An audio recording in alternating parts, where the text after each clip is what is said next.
Yo, so sa mga J-Vlog, so good evening sa atin. Ayan, so gabi na pero meron pa tayong ayusin. Ayan, so ito is Realme C25 and yan, so the same time pala nag-ayos ako ng printer na L120. So, inuna ko muna to. So, ayan, so merong dalang LCD si client. Ayan, so ito kakabit natin siya. And ito nga, all goods naman. Ito. Wala palang warranty sa akin guys itong mga ganito. Okay. Then, ayan. So, dahil okay naman yung LCD na nakuha ni client is ilalagyan natin ng paste yung kanyang frame. Dahil nalinisan ko naman na yung frame at ilalapat na lang natin yun. So, ready to go na i-paste yun. And yan. So, medyo nakatakip pala yung sa ulo ko yun guys kasi nataas lang yung camera. Ayan na nga, nilinisan natin ng konti. Ayan, tatanggalin natin yung mga, ayan, yung mga kulay blue na yun dun sa ano. Kasi didikit natin sa LCD. And lalapat na natin yan. So, pasasya na dun sa ulo ko guys. Starring yung ulo ko eh. Ayan eh.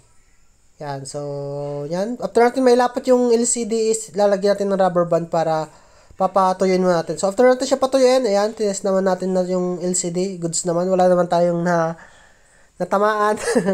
Yan yung kinakatakutan natin guys. Yung matamaan natin. Maabuno pa tayo eh.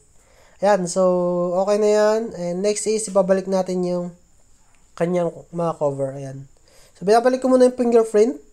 Ayan, sasalpak natin. So, hindi ko napansin na nakatakip pala yung ulo ko dyan. Wala pa rin ng mini vlog natin. Itong mini vlog natin sabot sa ulo ko. Ayan.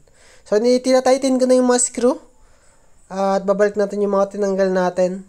Ayan. So, pasensya na sa kamay ko guys. Ano yan? Nadali yan ng basketball guys. Nasubsob ako. Buti wala sa mukha. And sa mga magpapaayos pala, PM lang guys.